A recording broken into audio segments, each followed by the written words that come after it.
전 세계 고고학계와 역사학계가 지금 깊은 침묵과 경악에 빠졌습니다. 인류 문명의 시원이라 불리는 수메르 문명, 그리고 중앙아시아를 호령했던 거대 유목제국의 비밀이 대한민국 서울의 한 낡은 고서적에서 풀렸기 때문입니다. 서구학자들이 그토록 감추고 싶어 했던, 혹은 무지로 인해 외면했던 동방의 등불이 마침내 그 실체를 드러낸 것입니다. 미국 아이비리그의 한 저명한 교수는 이 사실을 접하고, 우리가 지금까지 배운 세계사는 반쪽짜리에 불과했다며 망연자실한 표정을 감추지 못했습니다. 도대체 무엇이 이토록 오만한 서구지성인들을 무릎 꿇게 만든 것일까요? 단순히 우연의 일치라고 치부하기엔 1만 년의 시간을 관통하는 언어와 풍습, 그리고 혈통의 증거들이 너무나도 명확하게 한 곳, 바로 한반도를 가리키고 있었습니다. 평범한 외국인 학자였던 제가 한국이라는 나라에 와서 마주한 진실은 제 인생을 송두리째 뒤흔들었습니다. 지금부터 들려드릴 이야기는 단순한 역사 이야기가 아닙니다.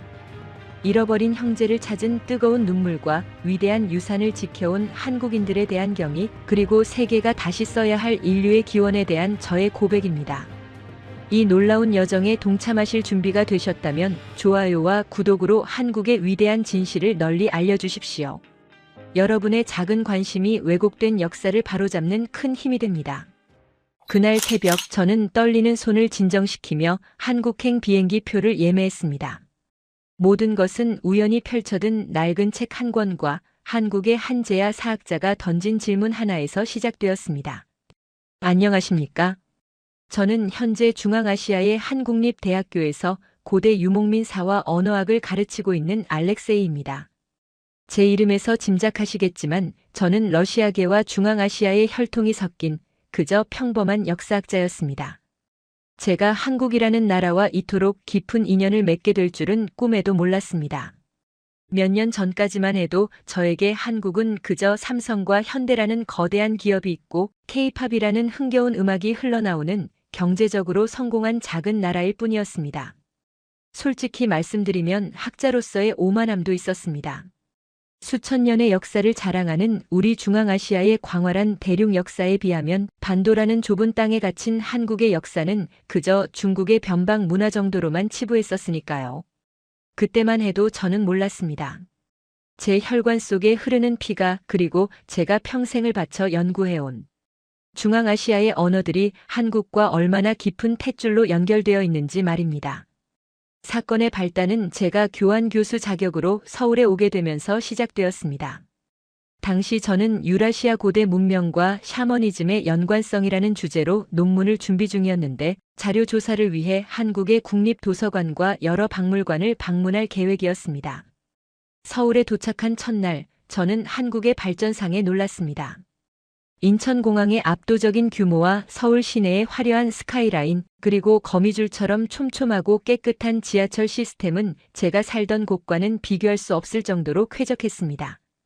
하지만 제 마음 한구석에는 여전히 역사적 우월감이 자리 잡고 있었습니다. 물질적으로는 풍요로울지 몰라도 정신적 뿔이나 역사의 웅장함은 우리를 따라올 수 없을 것이라는 편견이었죠. 그러던 어느 날 저는 우연히 한 세미나에 참석하게 되었습니다. 그곳은 주류 학계보다는 조금 더 자유로운 분위기에서 역사를 토론하는 자리였습니다.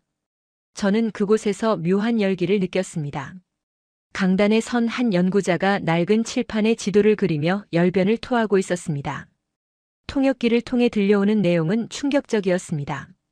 그는 환단곡이라는 책을 언급하며 고대 한국의 역사가 단순히 한반도에 국한된 것이 아니라 중앙아시아, 더 나아가 수메르 문명과도 연결되어 있다고 주장했습니다. 처음에는 콧방귀를 뀌었습니다. 또 시작이군. 어느 나라에나 있는 국수주의적인 역사 해석이구나. 라고 생각했습니다. 제 고향 중앙아시아에서도 자국의 역사를 과장하는 학자들이 있었기에 한국에도 그런 류의 사람들이 있으리라 짐작했죠. 특히 그가 수메르 문명의 기원이 동방에 있다고 말했을 때 저는 자리를 박차고 나가고 싶었습니다. 수메르가 어디입니까? 인류 최초의 문명이라 불리는 메소포타미아의 찬란한 유산 아닙니까? 그것을 감히 동쪽 끝에 있는 한국과 연결하다니 학자로서의 자존심이 허락하지 않았습니다. 하지만 그가 다음 순간 던진 말들이 저를 자리에 얼어붙게 만들었습니다. 그는 칠판에 수메르라고 쓰고는 그 옆에 수미산이라는 한자를 적었습니다. 그리고 우리 중앙아시아인들이 신성시하는 산 한탱그리 산을 언급했습니다. 여러분, 고대에는 한탱그리 산을 수메르 산이라고 불렀습니다. 우리말의 소머리, 즉 우두산과도 연결되죠. 동북아시아 사람들은 알 발음이 약해서 수메르가 수미로 변형된 것입니다. 제 심장이 쿵 하고 내려앉았습니다. 언어학자인 저는 그 말이 단순한 억측이 아님을 직감했습니다. 우리 중앙아시아 언어에서도 아과 엘의 발음 변화는 흔한 현상이었습니다. 게다가 그가 언급한 탱글이라는 단어는 저에게 너무나 익숙한 단어였습니다. 우리는 하늘을 탱글이라고 부르며 숭배합니다. 그런데 한국의 고대 신앙인 단군 혹은 단골이 바로 이 탱글이와 같은 어원이라는 설명이 이어졌습니다. 저는 저도 모르게 마른 침을 삼켰습니다. 만약 그의 말이 사실이라면, 만약 수천 킬로미터 떨어진 한국과 중앙아시아가 그리고 수메르가 하나의 거대한 뿌리에서 나온 형제라면, 제 머릿속에서 그동안 풀리지 않았던 고대사의 수수께끼들이 마치 퍼즐 조각처럼 맞춰지는 느낌이 들었습니다. 하지만 의심은 쉽게 사라지지 않았습니다. 서구 학계가 쌓아 올린 견고한 역사관을 무너뜨리기에는 증거가 부족해 보였습니다. 그때 그 연구자가 또 다른 지도를 펼쳤습니다. 12개의 나라가 적힌 고대 지도였습니다. 이것은 환단고기에 기록된 12환국의 이름입니다. 그런데 이 이름들을 보십시오. 비리국, 양훈국, 구막한국. 이것들이 낯섭니까? 아닙니다. 이것은 지금도 존재하는 중앙아시아 민족들의 이름입니다. 저는 안경을 고쳐 쓰고 스크린을 뚫어지게 쳐다보았습니다. 구막한국은 키막한국, 객현한국은 키르기스, 일군국은 몽골의 이란국. 소름이 돋았습니다. 1900년대 초에 쓰였다는 이 책이 어떻게 그 당시 한국인들은 알기도 힘들었을 중앙아시아의 부족 명칭들을 이토록 정확하게 기록하고 있단 말입니까? 단순한 소설이나 위서라고 치부하기에는 그 일치성이 너무나 정교했습니다. 제 학자적 양심이 요동치기 시작했습니다. 저는 세미나가 끝나자마자 그 연구자에게 다가갔습니다. 그는 외국인인 저를 보고 잠시 놀란 듯 했지만 이내 따뜻한 미소로 맞아주었습니다. 한국인 특유의 그 선한 눈빛이었습니다.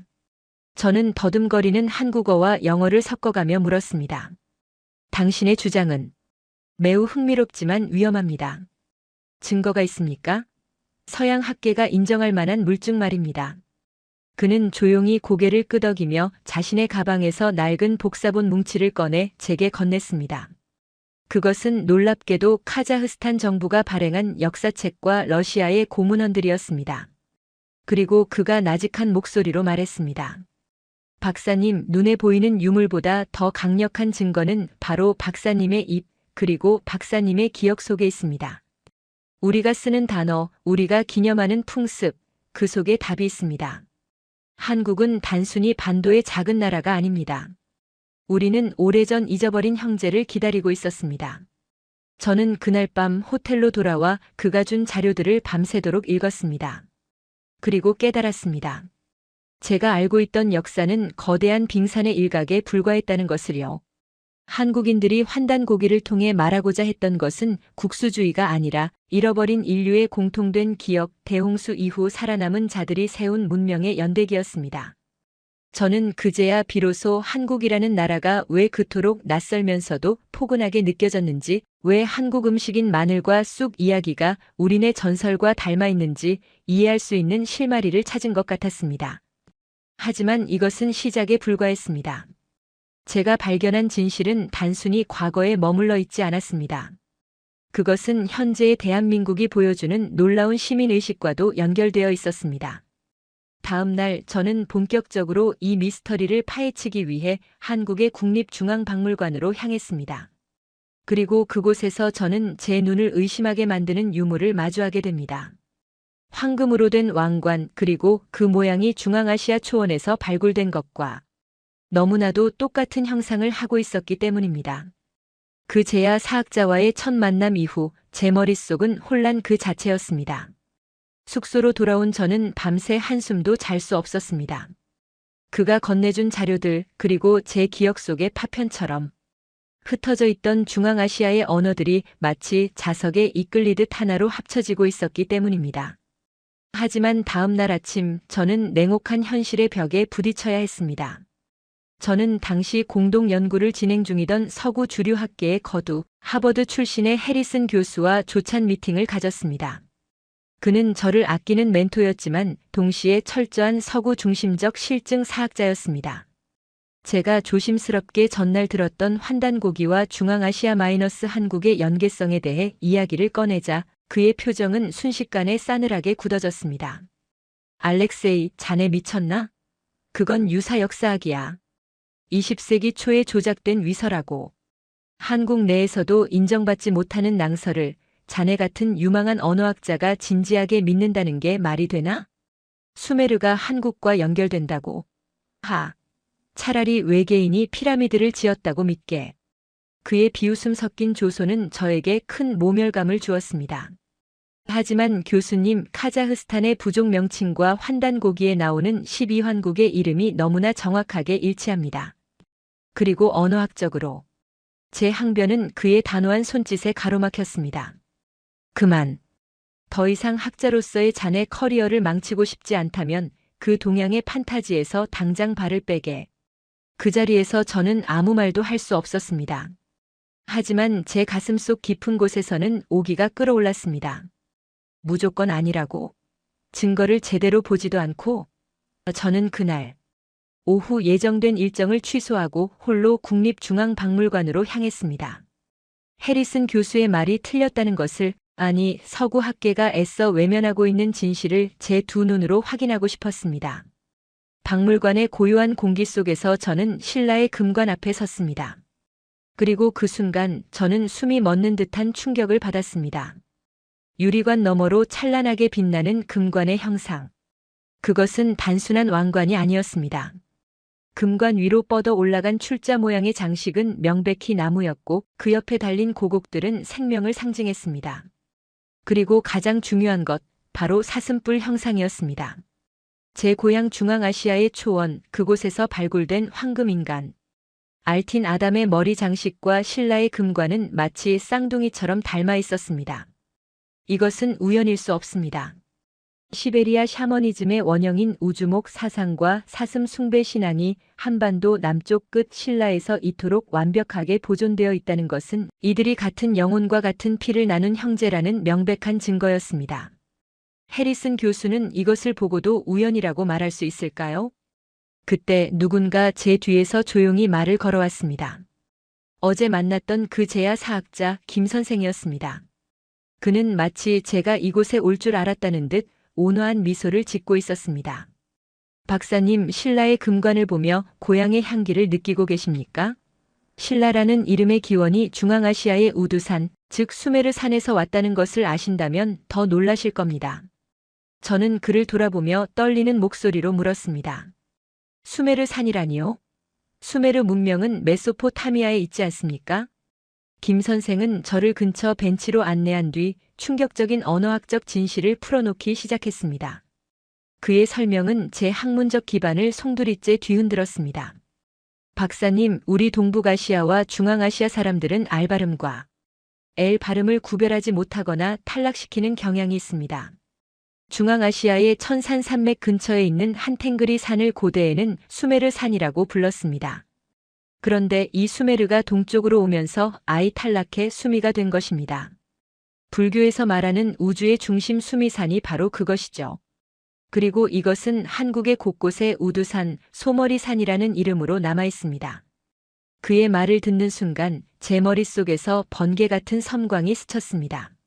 수메르와 소머리, 그리고 수미산. 언어학자인 제가 왜 그 연결고리를 생각하지 못했을까요? 서양 학자들은 수메르인들이 어디서 왔는지 모른다고 합니다. 그저 동쪽의 산악지대에서 왔다고만 기록되어 있죠. 그런데 그들이 자신들을 부르던 이름인 검은 머리의 사람들. 한국인과 중앙아시아인들 모두 검은 머리의 사람들 아닙니까? 하지만 제 의심은 거기서 멈추지 않았습니다. 저는 가장 날카로운 질문을 던졌습니다. 선생님, 하지만 역사학계는 문헌적 증거를 요구합니다. 환단고기는 1900년대에 쓰인 책이라서 위서 논란이 있지 않습니까? 그 안에 있는 내용이 고대의 사실이라고 어떻게 증명합니까? 김 선생은 씁쓸한 표정으로 대답했습니다. 그것이 바로 제국주의 식민사관의 함정입니다. 그들은 우리가 위대한 역사를 가졌다는 것을 인정하고 싶어 하지 않으니까요. 하지만 박사님, 이것 하나만 대답해 주십시오.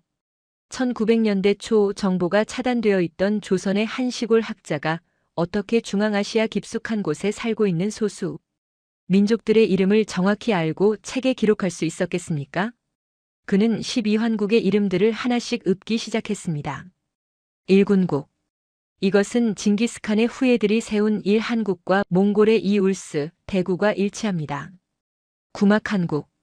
이것은 중앙아시아의 키막 부족입니다. 객현한국. 이것은 키르기스를 한자로 표기한 것입니다. 밀기국. 이것은 메르키트족입니다. 당시 조선 사람들은 이들의 존재조차 몰랐습니다. 그런데 어떻게 이 이름들이 환단고기에 등장할까요? 이것은 창작이 아니라 아주 오래전부터 내려오던 기록을 그대로 베껴 썼다는 증거입니다. 저는 망치로 머리를 맞은 듯한 기분이었습니다. 그렇습니다. 20세기 초에 인터넷도 없던 시절, 조선의 학자가 상상력만으로 중앙아시아의 부족 명칭들을 정확한 한자 음차로 기록한다는 것은 불가능합니다. 이것은 팩트였습니다. 위서가 아니라 잊힌 고대 문헌의 필사본일 수밖에 없는 강력한 정황 증거였습니다. 김 선생은 거기서 멈추지 않고 소위 마늘 논쟁에 대해서도 입을 열었습니다. 박사님, 한국 강단 사학계 일부는 단군 신화의 마늘이 당시 한반도에 없었으니 거짓이라고 합니다. 그들은 고조선을 한반도 안에 가두려고 하니 그런 모순에 빠지는 겁니다. 고조선의 건국 세력이 중앙아시아에서 왔다면 마늘의 원산지가 바로 중앙아시아 텐산 산맥입니다. 우리 조상들이 이동하면서 고향의 음식인 마늘 이야기를 신화에 남긴 것입니다. 마늘 이야기는 신화가 거짓임을 증명하는 게 아니라 우리 민족의 뿌리가 중앙아시아 대륙임을 증명하는 결정적 식물학적 증거입니다. 그 순간 저는 전율했습니다. 모든 것이 앞뒤가 딱딱 맞아떨어졌습니다. 그리고 박사님, 조선이라는 이름은 특정 왕조의 이름이 아닙니다. 카자흐스탄의 주스, 헝가리의 구스, 여진의 주신. 이 모든 단어는 연합을 뜻합니다. 고조선은 단일 민족 국가가 아니라 마치 오늘날의 미국이나 유엔처럼 탱글이 하늘 사상 아래 여러 부족이 뭉친 거대한 연방 시스템, 유나이티드 네이션스였습니다. 진안, 마한, 변안이라는 사만 시스템은 카자흐스탄의 삼주스 시스템과 완벽하게 동일합니다. 오 신이시여. 저는 저도 모르게 탄식을 내뱉었습니다. 이것은 단순히 한국의 역사를 높이는 차원의 문제가 아니었습니다. 이것은 인류 문명사 전체를 다시 써야 하는 거대한 발견이었습니다. 서양 중심의 역사관이 짓밟고 일본 제국주의가 왜곡하려 했던 유라시아 대륙의 진짜 주인, 그 잃어버린 제국의 기억이 한국이라는 나라의 이름과 풍습 그리고 이 낡은 책 속에 고스란히 살아 숨쉬고 있었던 것입니다. 하지만 동시에 엄청난 공포가 밀려왔습니다. 해리슨 교수가 왜 그렇게 격렬하게 반응했는지 알 것 같았습니다. 만약 이 사실이 공론화된다면 문명의 발상지가 메소포타미아가 아니라 동방이라는 것이 밝혀진다면 서구 문명이 쌓아올린 우월감의 토대가 무너지는 일입니다. 김 선생은 제 눈을 똑바로 응시하며 비장한 목소리로 말했습니다. 우리는 기억을 잃어버린 후손들입니다. 하지만 박사님 같은 분이 이 진실을 알아봐 주셨습니다. 이제 선택은 박사님의 몫입니다. 서구 학계의 편안한 거짓 속에 머무르시겠습니까? 아니면 고통스럽더라도 위대한 진실의 문을 여시겠습니까? 제 심장은 터질 듯이 뛰었습니다. 이것은 단순한 학문적 호기심을 넘어선 제 정체성과 양심을 건 싸움이 될 것임을 직감했습니다. 그리고 저는 그날 밤 제 인생을 건 결단을 내리게 됩니다. 서구 학계의 비난을 감수하고서라도 이 위대한 동방의 기억을 세상에 알리기로 말입니다. 하지만 그 길은 제가 생각했던 것보다 훨씬 더 험난하고 놀라운 비밀들로 가득 차 있었습니다. 김 선생과의 두 번째 만남은 저에게 단순한 지적 충격을 넘어선 제 영혼의 근간을 뒤흔드는 지진과도 같았습니다. 숙소로 돌아온 저는 마치 판도라의 상자를 연 사람처럼 불안과 흥분이 교차하는 상태로 며칠을 보냈습니다. 제가 평생을 바쳐 믿어왔던 서양 중심의 역사관, 그리고 인류 문명의 흐름이라 믿었던 그 견고한 성벽이 한국이라는 이 작은 나라의 고대사 앞에서 모래성처럼 허물어지고 있었기 때문입니다. 하지만 진실을 향한 학자로서의 갈증은 알 수 없는 공포를 넘어섰습니다. 저는 방문을 걸어 잠그고 페르시아의 고문원과 비문들, 그리고 중앙아시아의 구전 설화들을 미친 듯이 대조하기 시작했습니다. 김 선생이 던진 가장 위험하고도 매혹적인 화두, 바로 사카족에 대한 비밀을 풀기 위해서였습니다. 서양 역사학계에서 흔히 스키타이라고 부르는 이 기마 유목 민족. 그들은 흉노, 돌궐, 그리고 저와 같은 중앙아시아인들의 직계 조상입니다. 그런데 김 선생은 저에게 충격적인 가설을 던졌습니다. 박사님, 인류의 정신 세계를 지배하는 양대 종교인 불교와 기독교, 그 뿌리가 바로 고조선 연방의 핵심 세력이었던 스키타이, 즉 사카족의 샤머니즘에서 나왔다는 사실을 아십니까? 처음에는 헛웃음이 나왔습니다. 부처는 인도 사람이고 예수는 유대 땅 베들레헴에서 태어났는데 그것이 어떻게 동방의 거친 유목민들과 연결된단 말입니까? 이것은 학문적 도약을 넘어선 망상이 아닐까 의심했습니다. 하지만 제가 찾아낸 언어학적 증거들은 너무나도 냉정하고 잔인하리만큼 정확하게 한 곳을 가리키고 있었습니다. 저는 베이스툰 비문에 새겨진 페르시아 다리우스 대왕의 기록을 다시 분석했습니다. 페르시아인들은 스키타이인들을 사카 티그라 하우다라고 기록했습니다. 서양의 주류 학자들은 이를 뾰족한 티그라, 모자, 하우다를 쓴 사카족이라고 해석해 왔습니다. 저 역시 그렇게 가르쳤고 그렇게 배웠습니다. 하지만 중앙아시아 언어를 모국어로 하는 제 눈에, 그리고 한국어와의 연관성을 깨달은 제 머리에 들어온 해석은 전혀 달랐습니다. 티그라. 이것은 뾰족한 것이 아니었습니다. 그것은 바로 우리 중앙아시아인들이 하늘을 부르는 이름. 탱그리, 그리고 한국인들이 시조를 부르는 이름 단군 혹은 단골의 변형이었습니다. 또한 하우다. 이것은 몽골어와 튀르크어에서 왕조나 거대한 조직을 뜻하는 오르다와 어원이 같습니다. 즉 페르시아인들이 두려워하며 기록했던 사카 티그라 하우다의 진짜 의미는 고깔 모자를 쓴 촌스러운 놈들이 아니라 하늘 단군을 섬기는 사카족의 왕조 사카 탱그리 오르다였던 것입니다. 제 온몸에 소름이 돋았습니다. 이들은 단순한 야만족이 아니었습니다. 이들은 하늘의 뜻을 지상에 실현하고자 했던 재정일치 사회의 고대 국가, 즉 단군 조선의 일원이었던 것입니다. 그리고 그 사카라는 이름. 불교의 창시자 붓다를 우리는 석가모니라고 부릅니다. 석가족의 성자. 그렇습니다. 부처는 인도 아리아인이 아니라 북방에서 히말라야를 넘어 내려온 사카족, 즉 단군 조선 연방의 후예였던 것입니다. 한국의 석굴암 본존불이 왜 인도 사람이 아닌 전형적인 동북아시아인의 얼굴을 하고 있는지, 왜 한국의 사찰에는 부처를 모신 대웅전 뒤편에 반드시 산신령을 모시는 삼성각이 존재하는지, 그 모든 의문이 단번에 풀렸습니다. 한국인들은 불교라는 외래 종교를 수입한 것이 아니었습니다. 자신들의 조상이 만든 사상이 수천 년의 여행을 거쳐 다른 옷을 입고 돌아왔을 때 본능적으로 그것을 우리의 것으로 알아보고 자신들의 고대 신앙과 융합시켰던 것입니다. 충격은 여기서 멈추지 않았습니다. 김 선생은 저에게 고구려의 건국자 동명성왕, 주몽의 탄생 설화를 다시 아주 꼼꼼히 읽어보라고 했습니다. 알에서 태어났다는 신화적 은유 뒤에 숨겨진 구체적인 기록들. 저는 중국의 사서와 한국의 삼국유사를 대조하다가 의자에서 굴러떨어질 뻔했습니다. 동명성왕, 그는 서력기원전, 즉 예수가 태어나기 수백 년 전에 이미 마구간에서 태어났다는 기록이 명확히 존재했습니다. 말구유에서 태어난 구세주 이야기. 이것은 성경보다 훨씬 앞선 동방 유목민들의 메시아미륵 사상 원형이었습니다. 저는 떨리는 손으로 성경과 고대사 책을 번갈아 보았습니다. 십자가, 부활, 물 위를 걷는 기적.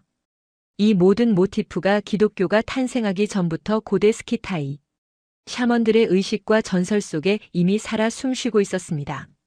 서양 문명의 근간이라고 믿었던 기독교조차 그 뿌리를 파고 들어가면 유라시아 대륙을 호령했던 하늘의 자손들의 사상과 맞닿아 있었던 것입니다.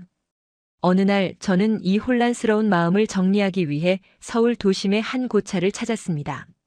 화려한 단청 아래 스님들의 독경 소리가 울려 퍼지고 있었습니다. 저는 대웅전 뒤편 사람들이 잘 찾지 않는 조용한 곳에 위치한 칠성각 앞에 섰습니다. 북두 칠성을 모시는 전각. 세계 어느 불교 국가에도 없는 오직 한국 절에만 있는 기이한 건물이었습니다. 마침 지나가던 노스님에게 용기를 내어 물었습니다. 스님, 불교는 깨달음의 종교인데 왜 이곳에는 별을 모시는 사당이 있습니까? 이것은 미신이 아닙니까? 노스님은 깊은 주름 속에 자비로운 미소를 띠며 제게 답했습니다. 외국인 처사님, 눈이 밝으시군요. 하지만 이것은 미신이 아닙니다. 우리 민족은 원래 천손, 즉 하늘의 자손이니까요. 불교가 들어오기 훨씬 전부터 우리는 북두 칠성에게 생명을 빌고 죽으면 다시 그 별로 돌아간다고 믿었습니다. 부처님도 훌륭한 스승이지만 우리의 근본인 하늘을 잊을 수는 없지 않습니까? 이것은 융합이 아니라 기억의 보존입니다. 기억의 보존. 그 단어가 제 가슴을 후벼 팠습니다. 한국인들은 알고 있었던 것입니다. 자신들이 누구인지, 자신들의 조상이 어떤 존재였는지. 비록 문자는 잊혀지고 역사는 주변 강대국들에 의해 난도질당했을지라도 그들의 무의식과 생활, 문화 속에는 1만 년 전 파미르 고원을 넘어온 제사장들의 기억이 고스란히 살아있었던 것입니다.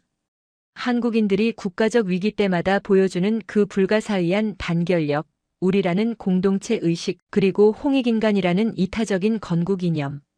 이것은 그들이 단순한 국민이 아니라 세상을 구원하고 조화롭게 만들기 위해 사명을 띠고 내려온 샤먼들의 후예임을 증명하는 것이었습니다. 하지만 진실에 다가갈수록 현실의 그림자는 짙어졌습니다. 제가 발견한 이 사실들을 논문으로 발표한다면 저는 학계에서 매장당하는 것은 물론 더 큰 위험에 처할지도 모른다는 공포가 엄습했습니다. 서양 문명의 뿌리가 동방이다. 예수와 부처의 원형이 단군 조선에 있다는 주장을 서구의 기득권 세력이 그리고 식민사관을 추종하는 주류 학계가 용납할 리 없었습니다. 그날 밤 숙소로 돌아온 제 노트북 화면에는 읽지 않은 이메일 한 통이 와 있었습니다. 발신자는 알 수 없는 아이디였고 제목은 없었습니다. 내용은 짧고 섬뜩했습니다. 과거를 들추는 자는 현재를 잃을 것이다. 더 이상의 연구를 중단하고 본국으로 돌아가라. 이것은 마지막 경고다. 누군가 저를 감시하고 있었습니다. 제가 한국에서 무엇을 보고 누구를 만나고 어떤 진실에 접근했는지 모두 알고 있는 듯 했습니다. 등골이 오싹했습니다. 이것은 단순한 학문적 논쟁이 아니었습니다. 역사의 진실을 덮으려는 거대한 카르텔이 실제로 존재한다는 것을 저는 뼈저리게 느꼈습니다. 일제강점기 시절 조선의 역사책 20만 권을 불태우고 고조선을 신화로 격화시켰던 그 세력의 망령이 여전히 살아서 이 위대한 역사의 부활을 막고 있는 것일까요? 저는 창밖으로 서울의 야경을 내려다보았습니다. 붉은 십자가의 불빛들이 도시를 뒤덮고 있었지만 그 사이사이로 보이는 고궁의 처마 곡선은 밤하늘의 달과 조화를 이루고 있었습니다. 저는 선택의 기로에 섰습니다. 안전하게 침묵하며 평범한 교수로 남을 것인가, 아니면 이 거대한 위협에 맞서 인류의 잃어버린 기억을 되찾아줄 것인가. 손이 떨리고 호흡이 가빠왔습니다. 그때 김 선생이 했던 을지문덕 장군에 대한 이야기가 떠올랐습니다. 박사님, 살수대첩의 영웅 을지문덕 장군을 아십니까? 그의 성 을지는 몽골어로 울지, 즉 생명의 나무와 복을 뜻합니다. 그는 단순한 군인이 아니었습니다.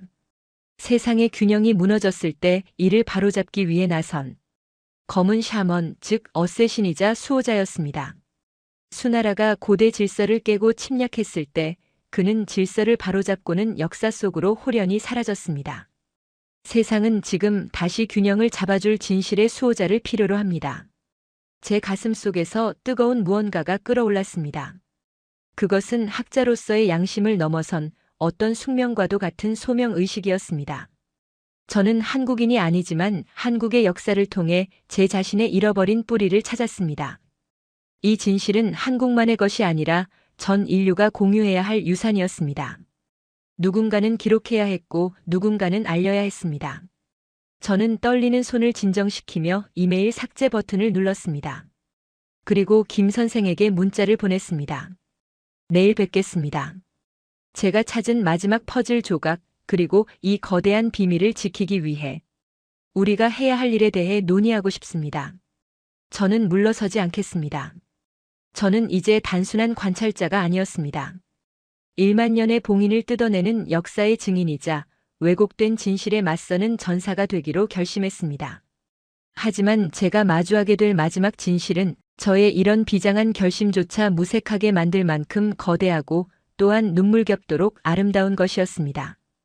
그것은 바로 한국인들의 피 속에 흐르는 그들이 그토록 노래와 춤, 그리고 흥에 미쳐있는 이유와 직결된 비밀이었습니다. 그날 이후 저와 김 선생의 만남은 마치 첩보 영화의 한 장면처럼 은밀하고 위태로워졌습니다. 제 숙소 주변에는 선팅이 짙은 정체불명의 차량들이 배회하기 시작했고 연구실 컴퓨터에는 수시로 해킹 시도 경고창이 떴습니다. 누군가 저를, 아니 제가 알고 있는 진실을 주시하고 있다는 압박감은 상상을 초월했습니다. 우리는 도청을 피해 서울의 화려한 도심을 벗어나 인적이 드문 경기도 외곽의 한 낡은 낚시터 좌대에서 새벽 안개를 뚫고 마주 앉았습니다. 물 안개가 자욱하게 낀 그곳은 마치 이승과 저승의 경계처럼 몽환적이고 서늘했습니다. 김 선생은 며칠 새 훨씬 더 수척해져 있었지만 눈빛만은 어둠 속의 맹수처럼 형형하게 살아있었습니다. 저는 자리에 앉자마자 그동안 품어왔던 의문을 토해내듯 물었습니다. 선생님, 제가 도저히 이해하지 못하는 모순이 있습니다. 선생님은 한국인이 흥의 민족이고 그 뿌리가 고대 샤머니즘의 역동성에 있다고 하셨습니다. 하지만 제가 겪은 현대의 한국 사회는 너무나 엄숙하고 정적입니다.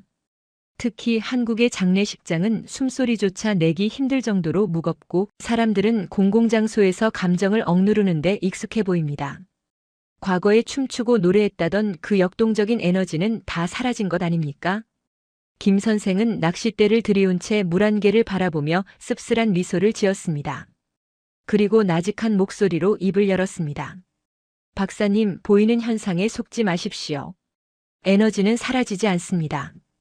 다만 형태를 바꾸어 이동할 뿐이지요. 물리학의 법칙이 역사와 문화에도 똑같이 적용됩니다. 그는 잠시 숨을 고르더니 말을 이었습니다. 맞습니다. 조선시대 500년의 유교적 엄숙주의, 그리고 근대화 과정에서 유입된 서구, 기독교의 정숙함이 우리 민족의 표면을 딱딱한 껍질처럼 덮어버렸습니다. 예전에는 다시래기라고 해서 상주를 위로하기 위해 장례식장에서 밤새 춤추고 노래하며 망자를 저승으로 기쁘게 보내주는 축제 같은 풍습이 있었습니다. 죽음조차 돌아가는 길이라 여겨 신명나게 배웅했던 그 호방한 문화가 지금은 예절이라는 이름 아래 억눌려 버린 것이지요. 그는 고개를 돌려 저를 정면으로 응시했습니다. 그의 눈동자가 흔들림 없이 빛났습니다. 하지만 박사님, 그 억눌린 에너지가 어디로 갔겠습니까? 출구를 찾지 못한 마그마는 결국 가장 약한 지반을 뚫고 폭발하기 마련입니다. 오늘날 한국에서 그 에너지는 장례식장이 아니라 광장과 무대로 옮겨가 폭발하고 있습니다. 2002년 월드컵 때를 기억하십니까? 붉은 옷을 입은 수백만 명이 광장에 모여 북을 치며 대한민국을 외치던 그 장면 말입니다. 서양 사람들은 그것을 단순한 스포츠 응원이나 내셔널리즘으로 해석하지만 인류학적 관점에서 그것은 거대한 집단 접신 의식입니다. 제 등골에 소름이 돋았습니다. 집단 접신이라니. 북을 두드리는 소리, 통일된 붉은색 의복, 반복되는 구호, 만트라, 그리고 수십만이 동시에 발을 구르며 만들어내는 진동. 이것은 고대 유목민들이 하늘에 제사를 지내던 제천행사, 영고, 동맹, 무천의 현대판 부활입니다. 무아지경 속에서 나를 잊고 거대한 우리로 하나 되는 체험. 이것이 바로 우리 민족의 DNA 속에 잠들어 있던 신바람입니다. 저는 그제야 무언가 깨달은 듯 되물었습니다. 그렇다면 지금 전 세계를 휩쓸고 있는 K-팝 열풍도 같은 맥락입니까? 정확합니다. 박사님, 아이돌이라는 단어의 뜻이 뭡니까? 우상, 즉 신의 형상입니다. 현대의 아이돌 가수는 고대의 무당과 완벽하게 동일한 역할을 수행합니다. 그들은 화려한 옷을 입고 무대라는 재단 위에서 춤과 노래로 대중을 홀립니다. 트랜스. 그리고 관객들을 보십시오. 그들은 응원봉이라는 현대판 무구를 손에 들고 일사불란하게 흔듭니다. 그들이 외치는 떼창은 단순한 노래 따라 부르기가 아닙니다. 그것은 신을 부르는 주문입니다. 김 선생의 해석은 충격적이었습니다. 이 엄청난 집단적 에너지가 폭발하는 나라는 전 세계에 한국밖에 없습니다. 서양의 콘서트가 감상이라면 한국의 콘서트는 참여이자 의식입니다. 이것은 교육으로 만들어지는 게 아닙니다. 1만 년 전 파미르 고원과 바이칼 호수에서 하늘과 소통하던 천손 민족의 유전자가 피 속에 잠재되어 있다가 음악이라는 트리거를 만나면 핵폭발처럼 터져 나오는 것입니다. 우리는 이것을 신명이라고 부릅니다. 신이 내 몸 안에서 밝게 깨어난다는 뜻이지요. 서구 세력은 바로 이 잠재된 정신적 에너지가 자각되어 전 세계로 퍼져나가는 것을 두려워하는 겁니다. 김 선생은 품에서 낡고 해진 지도 한 장을 꺼내 탁자 위에 펼쳤습니다. 그의 손가락이 만주 지역을 흐르는 거대한 강줄기를 가리켰습니다. 박사님, 언어는 역사의 화석입니다. 이 강의 이름이 현재 지도에 송화강이라고 적혀 있습니다. 한자로는 소나무 꽃이 날리는 강이라는 아주 서정적이고 낭만적인 뜻이지요. 하지만 이것은 후대에 날조된 혹은 무지에 의한 철저한 오역입니다. 오역이라니요? 소나무 꽃이 아니라면 무엇입니까? 이 강의 원래 이름은 만주어와 몽골어, 그리고 고대 한국어로 숭가리입니다. 숭가리가 무슨 뜻일까요? 바로 손골매입니다. 한국어로는 손골매, 몽골어로는 숑울, 카자흐어로는 순깔. 발음이 들리십니까? 모두 같은 어원입니다. 저는 무릎을 탁 쳤습니다. 중앙아시아 초원에서 보았던 그 용맹한 매들이 떠올랐기 때문입니다. 아, 중앙아시아의 매사냥 문화.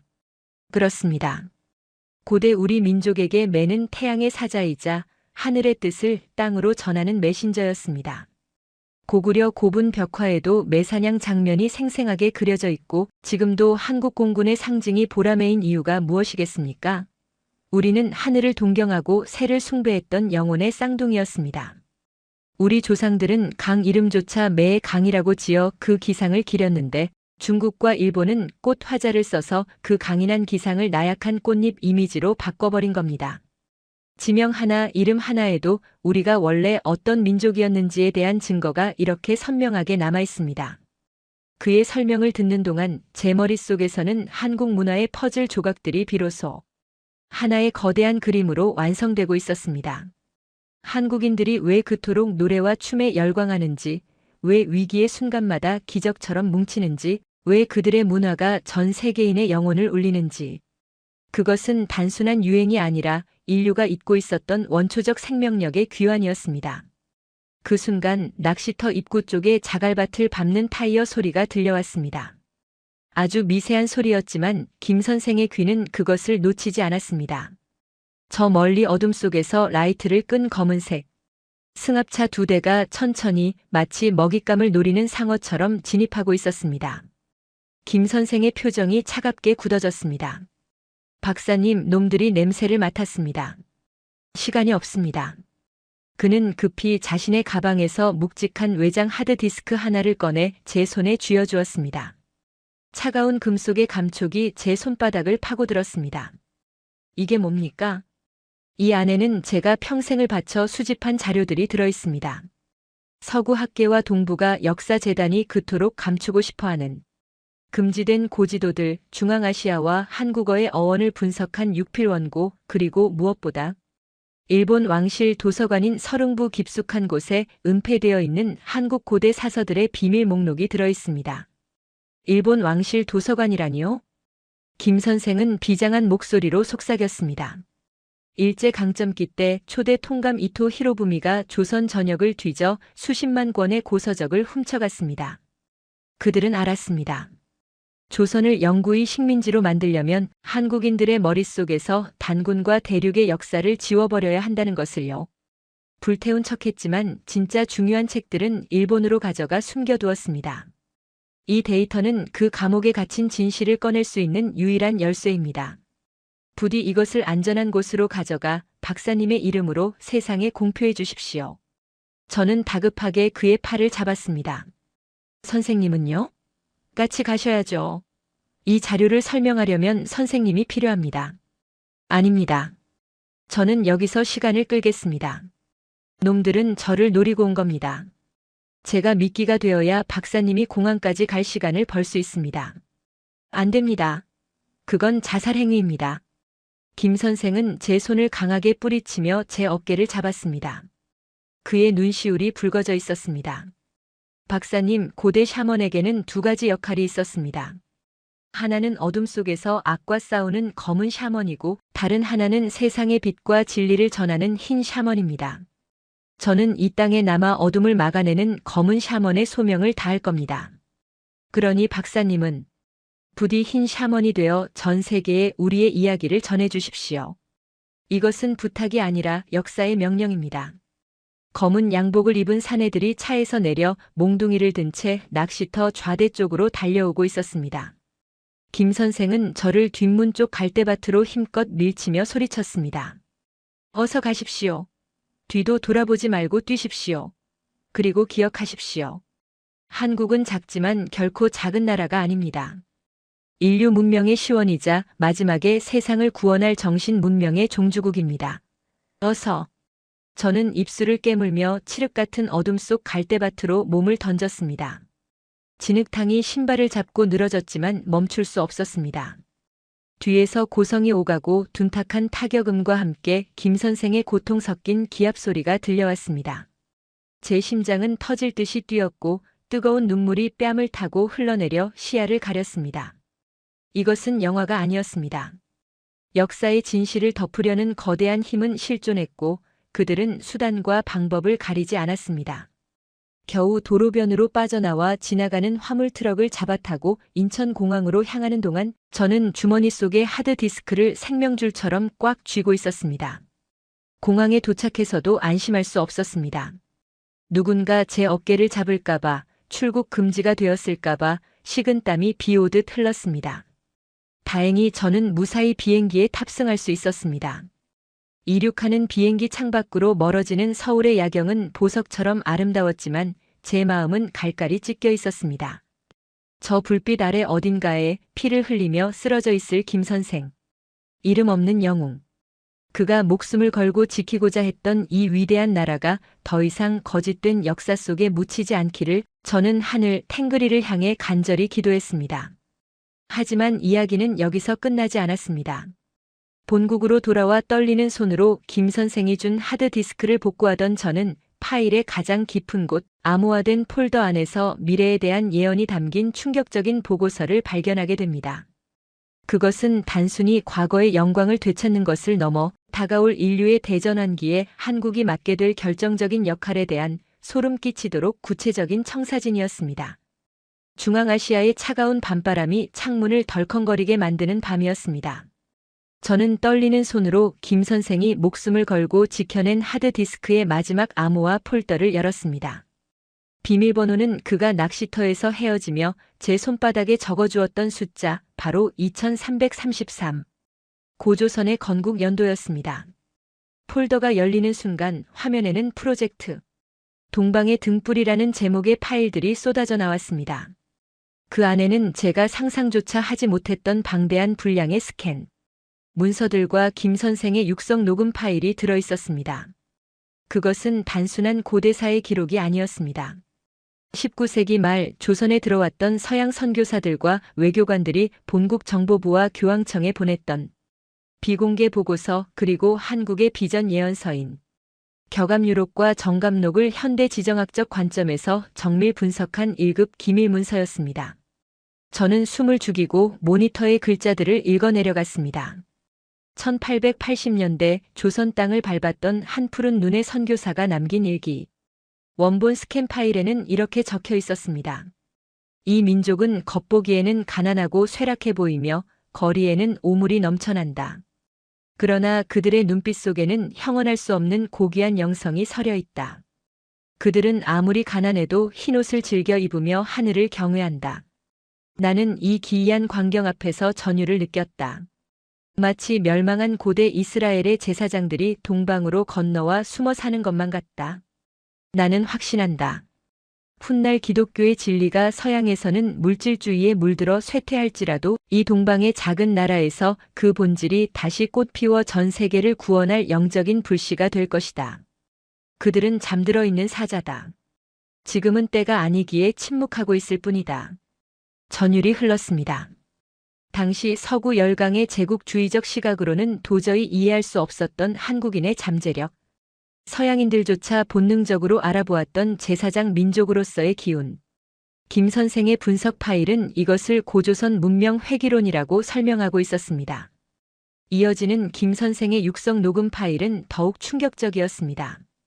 그의 목소리는 차분했지만 그 내용은 일본 제국주의가 감추려 했던 가장 깊은 어둠을 찌르고 있었습니다.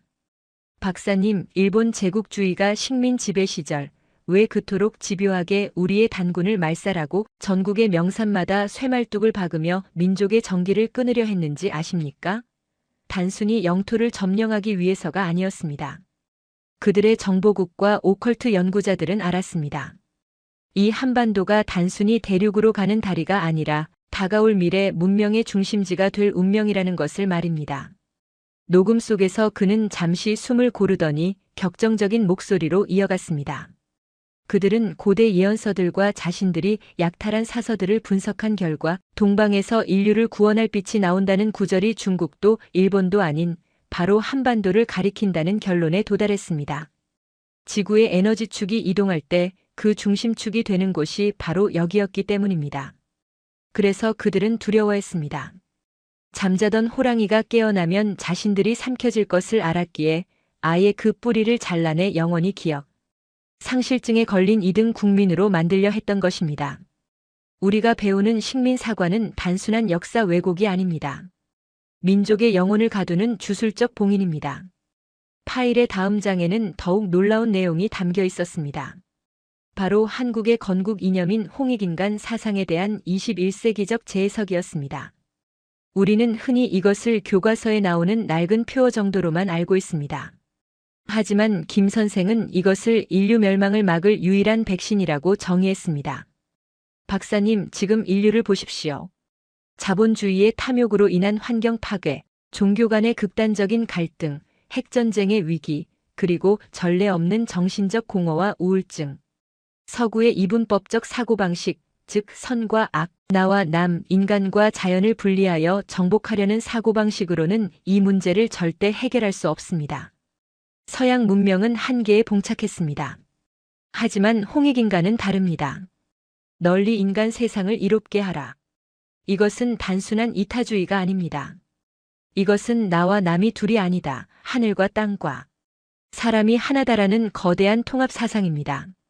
모든 존재를 대립이 아닌 조화의 대상으로 보는 것. 고조선 연방이 수천 년간 다민족을 아우르며 평화를 유지할 수 있었던 비결이자 분열된 21세기 지구가 나아가야 할 유일한 탈출구입니다. 저는 그제야 명확히 깨달았습니다. 왜 전 세계의 젊은이들이 지금 한국의 문화에 그토록 열광하는지. BTS의 노래 가사에 담긴 자신을 사랑하라는 메시지, 한국 영화와 드라마 속에 흐르는 끈끈한 정과 권선징악의 스토리텔링, 그리고 팬데믹 상황에서 한국인들이 보여주었던 놀라운 시민의식과 공동체 정신. 이 모든 것이 우연히 유행을 탄 것이 아니었습니다.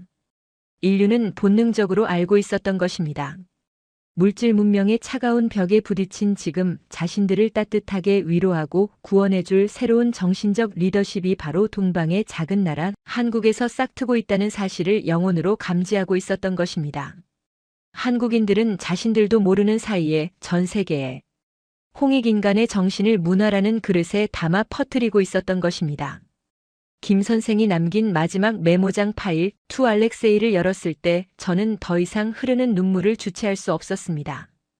박사님, 이 글을 읽고 계시다면 저는 아마 이 세상 사람이 아니거나 아주 깊은 어둠 속에 있을 겁니다. 하지만 슬퍼하지 마십시오. 을지문덕 장군이 수나라 장수에게 보냈던 시를 기억하십니까? 지족원운 지족. 만족함을 알고 그만두기를 바란다는 뜻이지요. 그는 자신의 역할을 다한 뒤 미련 없이 역사 속으로 사라졌습니다. 저 또한 그렇습니다. 저는 이 땅에 남아 어둠을 막아서는 검은 샤먼으로서의 소명을 다한 것만으로도 벅찬 기쁨을 느낍니다. 하지만 박사님은 다릅니다. 당신은 살아서 전해야 합니다. 부디 이 진실을 세상에 그리고 무엇보다 우리 한국인들에게 전해주십시오. 그들에게 외쳐주십시오. 당신들은 강대국 사이에 낀 새우가 아니라고. 패배한 역사의 피해자가 아니라고. 당신들의 혈관 속에는 인류의 시원 문명을 열었고 이제 다시 인류의 새로운 정신 문명을 열어갈 주인공의 피가 흐르고 있다고 말입니다. 그들이 그 거대한 자긍심을 깨우는 날 한반도를 가로지르는 철조망은 녹아내릴 것이고 잃어버린 만주와 대륙의 기상이 다시 깨어날 것입니다. 그때 비로소 우리 민족은 진정한 어른의 나라, 형님의 나라가 되어 세계를 평화로 이끌 것입니다. 저는 그날이 올 것을 의심하지 않습니다. 제 육신은 사라져도 제 영혼은 영원히 이 땅의 산천초목과 함께 춤을 출 것입니다. 안녕히. 저는 며칠 밤을 꼬박 세워 이 모든 자료를 정리하고 번역했습니다. 그리고 잃어버린 제국의 기억, 더 로스트 엠파이어, 코리아 커넥션이라는 제목의 책과 다큐멘터리 영상을 세상에 공개했습니다. 반응은 폭발적이었습니다. 처음에는 국수주의적 판타지라며 비웃던 서구 학계도 제가 제시한 명백한 언어학적 증거와 카자흐스탄, 몽골, 튀르크의 사료들, 그리고 일본 서릉부의 도서 목록 앞에서는 침묵할 수밖에 없었습니다. 한국 내에서도 뜨거운 논쟁이 일어났습니다. 식민사관에 젖어있던 주류 강단 사학계는 거세게 반발했지만 이미 진실에 눈을 뜬 수많은 대중의 물결을 막을 수는 없었습니다. 제 이메일과 영상 댓글 창에는 수만 개의 메시지가 쏟아졌습니다. 가슴이 뛴다. 우리가 왜 이렇게 흥에 미치고 정에 약한지 이제 알겠다. 평생을 약소국 국민이라 생각하며 살았는데 내 안에 잠든 거인을 본 것 같다. 눈물이 멈추지 않는다. 그것은 단순한 감상평이 아니었습니다. 1만 년 동안 봉인되었던 민족의 집단 무의식이 깨어나는 소리였습니다. 저는 지금도 가끔 서울의 그 낡은 낚시터를 떠올립니다. 차가운 새벽 물안개 속에 고독하게 서 있던 김 선생의 마지막 뒷모습. 그는 아마도 그날 밤 그곳에서 쓸쓸히 생을 마감했을지도 모릅니다. 아니면 어딘가 살아남아 보이지 않는 곳에서 또 다른 진실을 지키고 있을지도 모르지요. 하지만 분명한 것은 그의 희생이 결코 헛되지 않았다는 것입니다. 그가 건네준 작은 하드디스크가 나비 효과가 되어 이제 전 세계가 한국을 다시 보고 있습니다. 이제 저는 명확히 압니다. 제가 처음 한국 땅을 밟았을 때 느꼈던 그 막연한 그리움과 편안함의 정체를 1만 년 전 파미르 고원을 넘어 서쪽으로 향했던 나의 유목민, 조상들과 동쪽으로 향해 한반도에 정착해 찬란한 문명의 꽃을 피워낸 당신의 조상들은 서로 다른 길을 걸었지만 결국 하나의 뿌리에서 나온 형제였습니다. 그리고 이제 긴 이별의 시간을 끝내고 우리는 다시 만났습니다.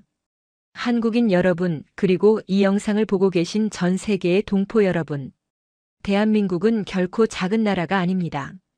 반도에 갇힌 좁은 나라가 아닙니다.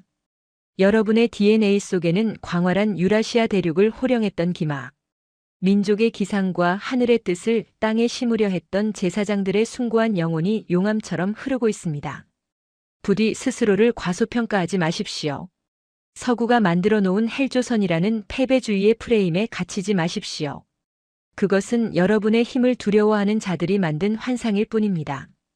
여러분은 이미 문화로, 기술로, 그리고 시민의식으로 세상을 리드하고 있습니다. 세계는 지금 여러분이 완전히 깨어나기를 기다리고 있습니다. 동방의 등불이 다시 켜지는 그날, 인류는 비로소 전쟁과 갈등을 멈추고 진정한 평화의 길을 찾게 될 것입니다. 이 이야기는 저 알렉세이가 나의 형제 나라인 대한민국에 바치는, 그리고 이름 없이 사라져간 나의 친구 김 선생에게 바치는 작은 헌사입니다. 부디 이 진실이 여러분의 가슴 속에 작은 불씨가 되어 거대한 횃불로 타오르기를 간절히 소망합니다. 여기까지가 저의 긴 고백이었습니다. 진실을 마주할 용기가 있는 당신이 바로 이 시대의 새로운 역사입니다. 여러분, 오늘 들려드린 알렉세이 박사의 긴 이야기 어떠셨나요? 아마 영상을 보시는 내내 가슴 한구석이 뜨거워지거나 혹은 설명할 수 없는 전율을 느끼신 분들이 많으실 겁니다. 저 역시 이 영상을 준비하고 스크립트를 다듬는 내내 몇 번이고 멈춰서서 흐르는 눈물을 닦아야 했습니다. 그것은 단순히 슬퍼서가 아니었습니다. 우리가 그동안 너무나 당연하게 여겼던 것들, 혹은 미신이라 치부하며 부끄러워했던 것들 속에 인류를 이끌어온 위대한 비밀이 숨겨져 있었다는 사실에 압도되었기 때문입니다. 오늘 우리는 알렉세이 박사의 시선을 통해 확인했습니다. 서구학계가 그토록 감추려 했던 수메르 문명의 기원이 실은 우리말 소머리와 우두산에 닿아 있다는 것을, 일제강점기의 소나무꽃이라는 나약한 이름으로 덧칠해진 송화강의 진짜 이름이 대륙을 호령하던 송골매, 숭가리의 강이었다는 것을, 그리고 우리가 슬플 때나 기쁠 때나 주체하지 못하고 터뜨리는 그 흥과 신명이 바로 1만 년 전 하늘과 소통하며 세상을 치유했던 천손 민족의 거룩한 제사 의식이었다는 것을 말입니다. 어쩌면 우리는 그동안 스스로를 너무 작게 가두고 살았는지도 모릅니다. 반도에 갇힌 작은 나라, 강대국 눈치를 봐야 하는 나라라고 스스로를 낮추면서요. 하지만 오늘 보셨듯 진실은 정반대였습니다. 우리의 DNA 속에는 광활한 유라시아 대륙을 하나의 형제로 묶었던 홍익인간이, 거대한 리더십이 살아 숨쉬고 있습니다. 지금 전 세계가 K컬처에 열광하고 한국인의 시민의식에 감동하는 것은 결코 우연이 아닙니다. 그것은 예정된 역사의 순리이자 동방의 등불이 다시 켜지는 신호탄입니다. 지금 여러분의 가슴이 뛰고 있다면 그것은 단순한 감동이 아닙니다. 1만 년의 시간을 건너 여러분의 피 속에 잠들어 있던 조상의 기억이 비로소 깨어나 응답하고 있는 것입니다. 이 영상이 여러분에게 단순한 킬링타임용 콘텐츠가 아니라 잃어버린 자긍심을 되찾는 소중한 터닝포인트가 되었기를 진심으로 바랍니다. 오늘 이 영상을 끝까지 시청하신 여러분이야말로 알렉세이 박사와 김 선생이 그토록 찾고 싶어 했던 진실의 목격자이자 새로운 역사의 주인공입니다. 이 놀라운 진실이 더 많은 분께, 그리고 우리 다음 세대에게 올바르게 전해질 수 있도록 힘을 모아주십시오. 좋아요는 왜곡된 역사의 벽을 허무는 망치가 되고, 구독은 잃어버린 우리의 위대한 기억을 찾아 떠나는 여정의 탑승권이 됩니다.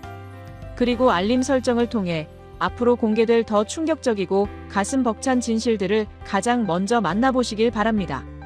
댓글로 여러분의 소감을 남겨주세요. 알렉세이 박사의 이야기 중 어떤 부분이 가장 놀라웠는지, 혹은 여러분이 알고 계신 또 다른 역사적 진실이 있다면 자유롭게 공유해 주십시오. 여러분의 지혜가 모여 더 큰 진실을 만듭니다. 긴 시간, 이 뜨거운 여정에 함께 해주셔서 감사합니다. 저는 다음 영상에서 대한민국 국민이라면 반드시 알아야 할 더 놀라운 이야기로 다시 찾아오겠습니다. 그때까지 여러분 안에 잠든 호랑이를 잊지 마십시오. 고맙습니다.